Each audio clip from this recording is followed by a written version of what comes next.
సిద్దిపేట జిల్లాలో నూతనంగా ఏర్పాటు చేసిన ఆయిల్ ఫామ్ ఫ్యాక్టరీ ప్రారంభోత్సవం రాజకీయ దుమారం రేపుతోంది. ఈ కార్యక్రమంలో అడుగడుగునా ప్రోటోకాల్ ఉల్లంఘనలు జరిగాయని స్థానిక నేతలు మండిపడుతున్నారు. ఆయిల్ ఫెడ్ ఆధ్వర్యంలో ఏర్పాటు చేసిన అధికారిక ఫ్లెక్సీలో స్థానిక ఎమ్మెల్యే హరీష్ రావు ఫోటో కనీసం లేకపోవడంతో జిల్లా నాయకులు తీవ్ర ఆగ్రహం వ్యక్తం చేస్తున్నారు.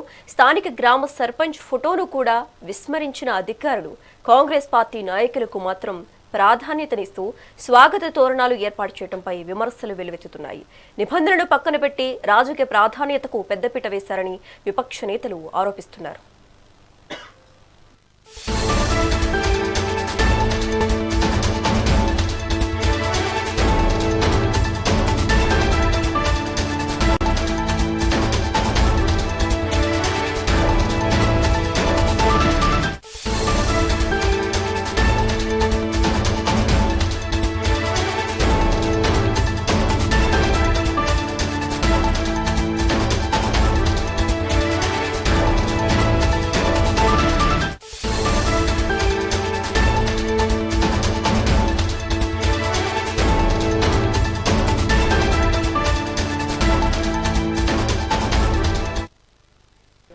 సిద్దిపేట జిల్లాలో నూతనంగా ఏర్పాటు చేసిన ఆయిల్ ఫామ్ ఫ్యాక్టరీ ప్రారంభోత్సవం రాజకీయ దుమారం రేపుతోంది. ఈ కార్యక్రమంలో అడుగడుగున ప్రోటోకాల్ ఉల్లంఘనలు జరిగాయని స్థానిక నేతలు మండిపడుతున్నారు.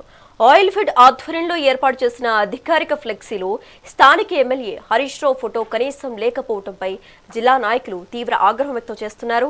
స్థానిక గ్రామ సర్పంచ్ ఫోటోను కూడా విస్మరించిన అధికారులు కాంగ్రెస్ పార్టీ నాయకులకు మాత్రం ప్రాధాన్యతనిస్తూ స్వాగత తోరణాలు ఏర్పాటు చేయడంపై విమర్శలు వెల్లువెత్తుతున్నాయి. నిబంధనలు పక్కన పెట్టి రాజకీయ ప్రాధాన్యతలకు పెద్దపీట వేశారని విపక్ష నేతలు ఆరోపిస్తున్నారు.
భారత ఇంధన రంగానికి సంబంధించి ఒక కీలక పరిణామం చోటు చేసుకుంది. అమెరికాలోని టెక్సాస్ నుంచి బయలుదేరిన భారీ ఎల్పీజీ కార్గో నౌక ఫైక్సిస్ పయనీర్ ఇవాళ ఉదయం కర్ణాటకలోని మంగళూరు పోర్టుకు చేరుకుంది. ఈ భారీ ట్యాంకర్ ద్వారా సుమారుగా 16,711 టన్నుల ఎల్పీసీని భారత్ దిగుమతి చేసుకుంది.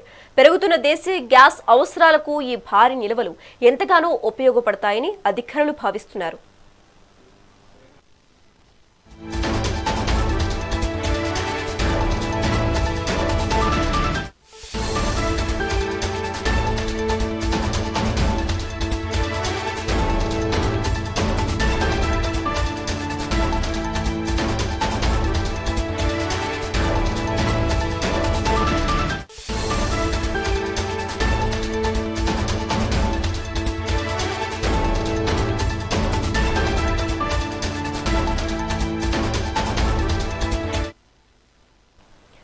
భారత ఇంధన రంగానికి సంబంధించి ఒక కీలక పరిణామం చోటు చేసుకుంది. అమెరికాలోని టెక్సాస్ నుంచి బయలుదేరిన భారీ ఎల్పీజీ కార్గో నౌక ఇవాళ ఉదయం కర్ణాటకలోని మంగళూరు పోర్టుకు చేరుకుంది. ఈ భారీ ట్యాంకర్ ద్వారా సుమారుగా 16,711 టన్నుల ఎల్పీజీని భారత్ దిగుమతి చేసుకుంది. పెరుగుతున్న దేశీయ గ్యాస్ అవసరాలకు ఈ భారీ నిల్వలు ఎంతగానో ఉపయోగపడతాయని అధికారులు భావిస్తున్నారు.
ప్రధాని నరేంద్ర మోదీ భారత రాజకీయ చరిత్రలో మరో అరుదైన మైలురాయిని అధిగమించారు. గుజరాత్ ముఖ్యమంత్రిగా, దేశ ప్రధానిగా కలిపి అత్యధిక కాలం ప్రభుత్వ అధిపతిగా కొనసాగిన నేతగా రికార్డు సృష్టించారు. మొత్తం 8,931 రోజుల సుదీర్ఘ పాలనతో ఆయన ఈ ఘనత సాధించారు. ఈ సందర్భంగా ఏపీ మంత్రి నారా లోకేష్ ప్రధాని మోదీకి అభినందనలు తెలిపారు. మోదీ నాయకత్వం కోట్లాది మంది భారతీయులకు స్ఫూర్తిదాయకమని, జాతి నిర్మాణంలో ఆయన అందించిన సేవలు చారిత్రక అధ్యయనంగా నిలిచిపోయాయని లోకేష్ కొనియాడారు.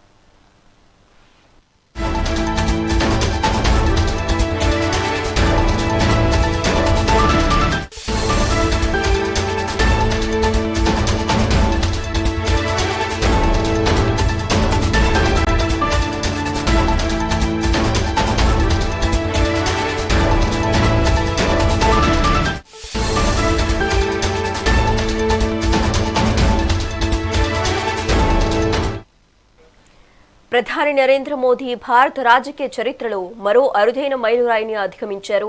గుజరాత్ ముఖ్యమంత్రిగా, దేశ ప్రధానిగా కలిపి అత్యధిక కాలం ప్రభుత్వ అధిపతిగా కొనసాగిన నేతగా రికార్డు సృష్టించారు. మొత్తం 8,931 రోజుల సుదీర్ఘ పాలనతో ఆయన ఈ ఘనత సాధించారు. ఈ సందర్భంగా ఏపీ మంత్రి నారా లోకేష్ ప్రధాని మోదీకి అభినందనలు తెలియజేశారు. మోదీ నాయకత్వం కోట్లాది మంది భారతీయులకు స్ఫూర్తిదాయకమని, జాతి నిర్మాణంలో ఆయన అందించిన సేవలు చారిత్రక అధ్యాయంగా నిలిచిపోయాయని లోకేష్ కొనియాడారు.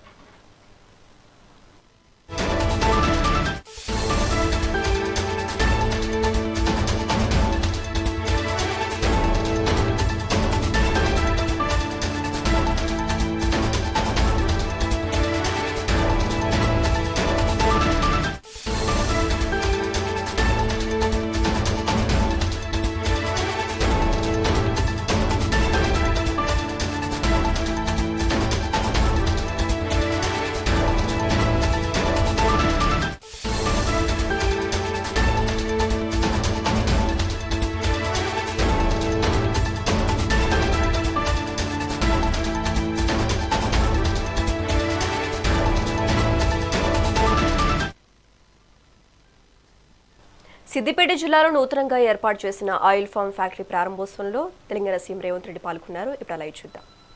అదిగో శిలాఫలకం ఆవిష్కరణ, ఆ పైలాన్ ఆవిష్కరించారు ఆనరబుల్ సీఎం గారు. సీఎం గారితో పాటు గౌరవ వ్యవసాయ శాఖ మంత్రులు, గౌరవ కార్మిక సంక్షేమ శాఖ మంత్రులు, బీసీ సంక్షేమ శాఖ మంత్రులు, సమాచార పౌర సంబంధాల మంత్రులు, వైద్య శాఖ మంత్రులు, అలాగే ఆనరబుల్ ఎంపీ గారు రఘునందన్ గారు, ఆనరబుల్ ఎంపీ రాజ్యసభ వేం నరేందర్ గారు, ఇంకా లోకల్ సర్పంచ్ గారు, అలాగే ఈ oil fed chairman Janga Raghavareddy గారు, ఎందరో ఎమ్మెల్సీలు, ఎమ్మెల్యేలు, ప్రజా ప్రతినిధులతో పాటు సీనియర్ అధికారులు చాలా మంది ఉన్నారు. ఇప్పటికే వేదికపై ఉన్నారు సందీప్ కుమార్ సుల్తానియా ఐఏఎస్ గారు. ఈ రోజు పండుగలో ప్రధాన అంశం రైతు భరోసా. ఆనరబుల్ సీఎం గారు అలా స్విచ్ నొక్కుతారు. మరి రేపటి నుంచి రైతులకి ఆ కష్టానికి తగిన ఫలితాన్ని ఇచ్చేది పంట సాయం కోసం రైతు భరోసా ఆరంభమవుతుంది. అలాగే వేదికపైన సౌమ్య మిశ్రా గారు ఐపీఎస్, వారు జైళ్ల శాఖకు రాష్ట్ర ఉన్నతాధికారిగా ఉన్నారు. యోగితా రాణి గారు వేయించేశారు. గౌరవ్ ఉప్పల్ గారు వేదికపై ఉన్నారు. సురేంద్ర మోహన్ గారు ఉన్నారు.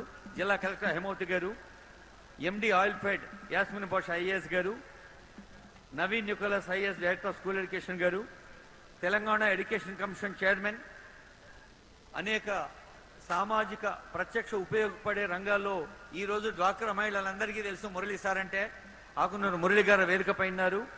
అలాగే ఐజీ ప్రిజన్స్ ఎన్ మురళీబాబు గారు ఉన్నారు. ఈ విద్య యంగ్ ఇండియా ఇంటిగ్రేటెడ్ స్కూల్స్ అయినా, తెలంగాణ పబ్లిక్ స్కూల్స్ అయినా వాటికి పునాది నుంచి ప్రారంభిస్తే విద్యార్థులకు స్వాగతించేదాకా భవన నిర్మాణాలు పర్యవేక్షిస్తున్న రాష్ట్ర స్థాయి అధికారి ఎండి ఈడబ్ల్యూఐడిసి గణపతి రెడ్డి గారు ఉన్నారు. ఇంకా శ్రీకాంత్ బాబు గారు, అబ్దుల్ హమీద్ గారు, చంద్రశేఖర్ రెడ్డి గారు అందరికీ, నిర్మలా జగ్గారెడ్డి గారు, పోచారం శ్రీనివాస్ రెడ్డి గారు అందరికీ మూడు రంగుల జెండా బట్టి సింగమోలే కదిలినాడు అక్కరు కాంగ్రెస్ సూర్యుడు మన రేవంత్ అన్న నిగ్గదీసి అడిగే మునగాడు. వీడు భూమిన వానైతాడు, బీద సాదల ధైర్యం వీడు, దొంగ దొరల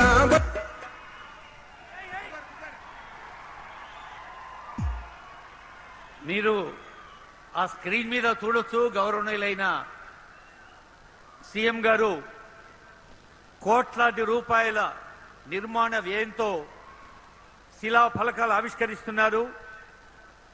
మనకు తెలుసు సిద్దిపేట పట్టణంలో కానీ సిద్దిపేట గజ్వేల్ నియోజకవర్గానికి సంబంధించి కానీ ప్రత్యక్షంగా ఉపయోగపడే young India integrated school, Telangana public school first of it's kind. ఆ అవకాశం ఆ అదృష్టం మనకే వచ్చింది ఈ ప్రాంతానికి. అలాగే సిద్దిపేట మున్సిపాలిటీలో తాగునీరు, డ్రైనేజు, అలాగే అర్బన్ పిహెచ్సి, డిస్ట్రిక్ట్ జైలు, ఆయుష్, ఔషధ గిడ్డంగి, పిహెచ్సి, జగదేవ్పూర్, గజ్వేల్ నియోజకవర్గంలో కూడా కార్యక్రమాలు ఆరంభించి మూడు రంగుల జెండా బట్టి సింగమోలే కదిలినాడు ఒక్కరో కాంగ్రెస్ సూర్యుడు. మన రేవంత్ అన్న నిగ్గదీసి అడిగే మునగాడు. వీడు భూమిన వానైతాడు, బీద సాదల ధైర్యం వీడు, దొంగ దొరల భరతం పడతాడు. మన రేవంత్ అన్న పేద ఇంటికి పండుగ తెస్తాడు. సోనియమ్మ దివెనతోని రాహులన్న సైనికుడయ్యి పెద్ద కొడుకై యుద్ధం చెయ్య సిద్ధమాయే రేవంత్ అన్న. మూడు రంగుల జెండా పట్టి సింగమోలే కదిలినాడు ఒక్కరో కాంగ్రెస్ సూర్యుడు. మన రేవంత్ అన్న నిగ్గదీసి అడిగే మొనగాడు.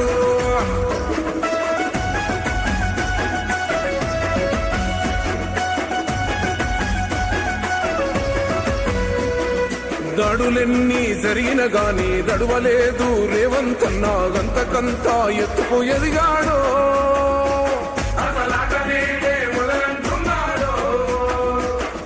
ముక్కనాడు గౌరవనీయులైన ముఖ్యమంత్రి రేవంత్ రెడ్డి గారు 99 రోజులు ప్రజా ప్రభుత్వం తెలంగాణ ప్రజల కోసం, తల్లుల కోసం, చెల్లెల కోసం, రైతుల కోసం, కార్మికుల కోసం, విద్యార్థుల కోసం, యువత కోసం చేపట్టిన అభివృద్ధి సంక్షేమ కార్యక్రమాలు క్షేత్రస్థాయిలో మీకు ఆనందాన్ని ఇచ్చే విషయాన్ని పరిశీలించేందుకు ఎన్నో పండుగలు, అన్ని పండుగలు ఒక లెక్క, రైతు పండుగ ఒక లెక్క మన రేవంత్ అన్న గారికి. గౌరవనీయులైన ముఖ్యమంత్రి రేవంత్ రెడ్డి గారు పొలానికి వెళ్తే రైతు అవుతారు, పొలంలోకి చేనులోకి కాలు పెడితే రైతు అవుతాడు, స్టేడియంలు పోతే క్రీడాకారులు అవుతారు, కర్మాగారంలో కార్మికుడైతారు, గుడిలో పోతే భక్తుడైతాడు, తల్లుల దగ్గర పిల్లడైతాడు, అక్కల దగ్గర తమ్ముడైతాడు, యూత్కి అన్న అవుతాడు.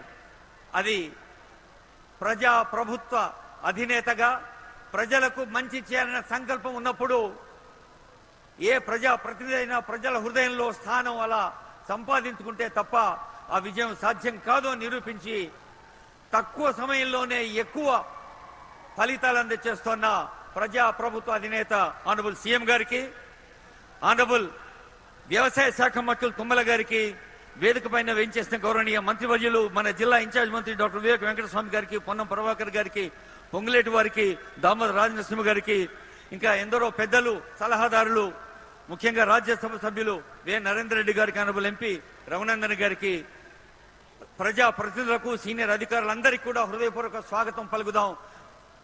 ఇప్పుడు క్రమశిక్షణతో మన తెలంగాణ తల్లి పట్ల భక్తితో లేచి నిలబడదాం. తెలంగాణ గీతాన్ని గొంతెత్తి పాడదాం. జయ జయ హే తెలంగాణ, తెలంగాణ రాష్ట్ర గీతం.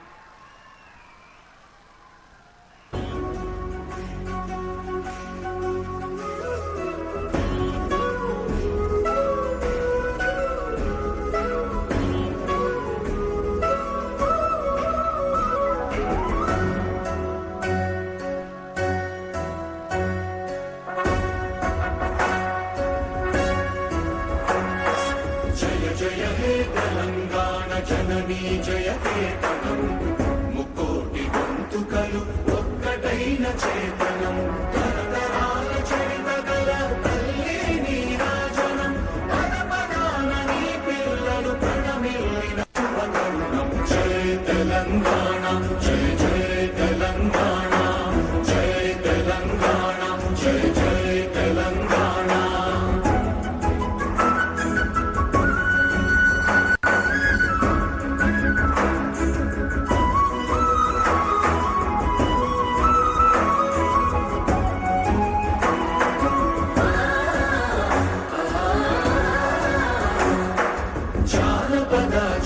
జీవన చావళీలు జాలువార కవి గాయక వైతాళిక కళల మంజీరాలు జాతిని జాగృత పరచే గీతాల జనజాతర అనునిత్యము నీ గానం అమ్మ నీవే మా ప్రాణం జయ తెలంగాణ జయ జయ తెలంగాణ జయ తెలంగాణ జయ జయ తెలంగాణ.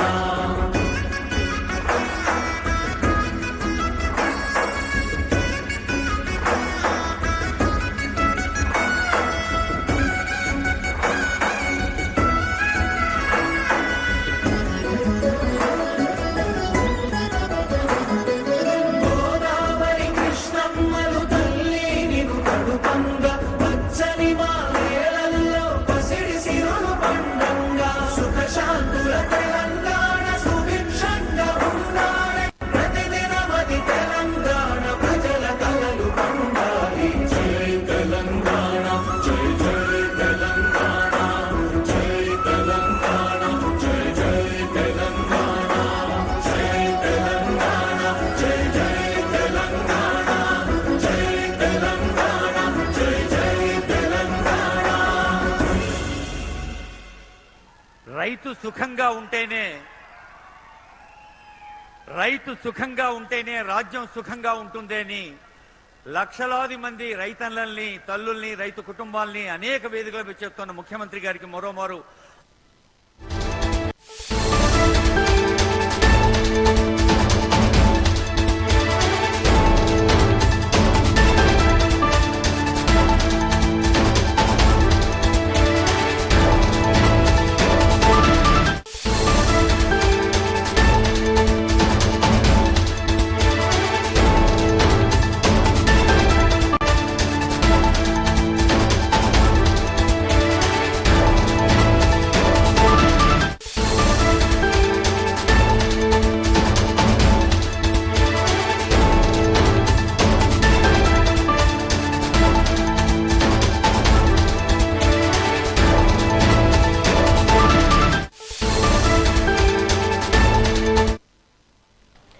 ఉమ్మడి కరీంనగర్ జిల్లా కాంగ్రెస్ రాజకీయాల్లో పెను ప్రకంపనలు రేగుతున్నాయి.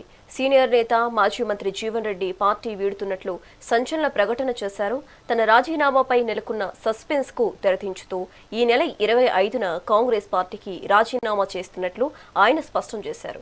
ఇకపై పార్టీలో కొనసాగడం సాధ్యం కాదని, వరుస అవమానాలను భరిస్తూ ఉండలేనని తన ఆవేదనను వ్యక్తం చేశారు. గత కొంతకాలంగా స్థానిక పరిణామాలపై అసంతృప్తితో ఉన్న ఆయన చివరకు పార్టీకి గుడ్ బై చెప్పాలని నిర్ణయించుకోవటం రాష్ట్ర రాజకీయాల్లో హాట్ టాపిక్ గా మారింది.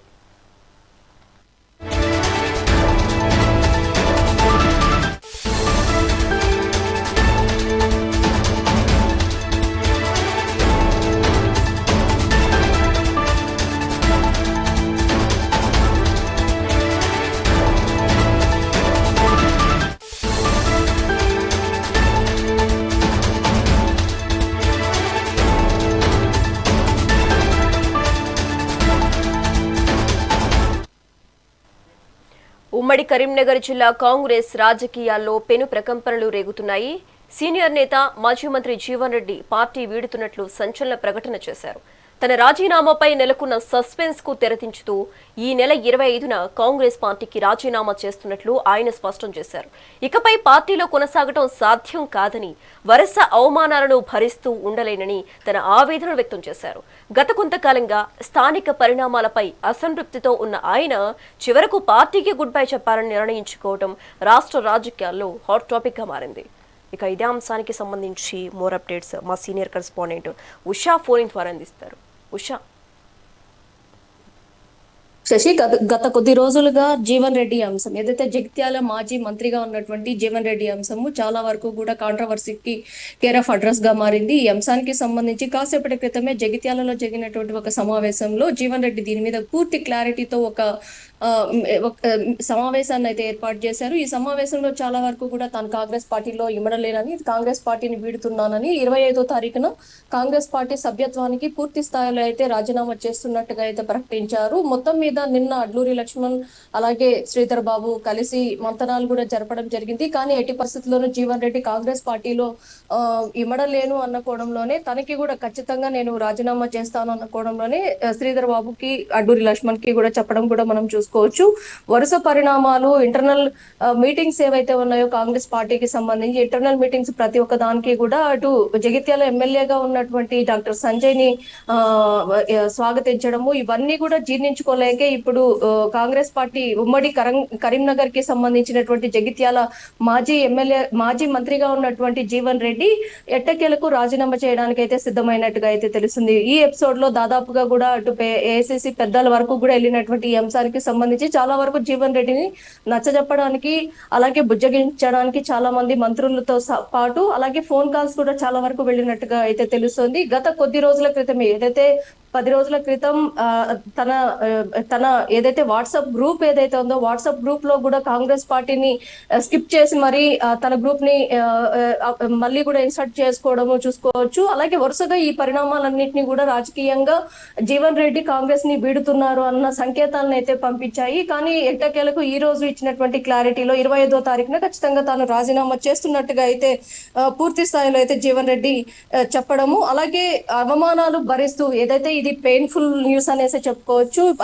కాంగ్రెస్ పార్టీలో దాదాపుగా కూడా తనకి అవమానాలే ఎదురయ్యాయి. ఇప్పుడున్నటువంటి పరిస్థితుల్లో తను అడుగడుగునా కూడా అవమానాలనే ఎదుర్కొంటున్నారు. అటు జగిత్యాల నుంచి నన్ను పిలిచి ఆ తర్వాత డాక్టర్ సంజయ్ ని కూడా పిలవడము, అలాగే ఇంటర్నల్ మీటింగ్స్ లో బీఆర్ఎస్ పార్టీ అభ్యర్థి ఏదైతే ఫిరాయింపు కేసుకి సంబంధించి ఆరోపణలు ఎదుర్కొంటున్నటువంటి వ్యక్తిని కూడా ఇంటర్నల్ మీటింగ్స్ కి పిలవడము, ఇవన్నీ కూడా తనని జీర్ణించుకోలేక చేస్తున్నాయి. అలాగే అవమానకరంగా ఉన్నాయి అన్నకంలో కూడా జీవన్ రెడ్డి పేర్కొంటూ వచ్చారు. ఎట్టకేలకు పార్టీ సభ్యత్వానికైతే 25వ తారీఖున రాజీనామా చేస్తున్నట్టుగా అయితే తెలుస్తుంది. ఏ పార్టీలో చేరతారు అనేది తన సహచరులు అలాగే తన మిత్రులు ఎవరైతే ఉన్నారో వారి అభిప్రాయం మేరకే తాను ఏ పార్టీలో చేరబోతున్నాను అనేది కూడా మరికొద్ది రోజుల్లో స్పష్టం చేయనున్నట్లుగా అయితే జీవన్ రెడ్డి పేర్కొన్నారు. శశి.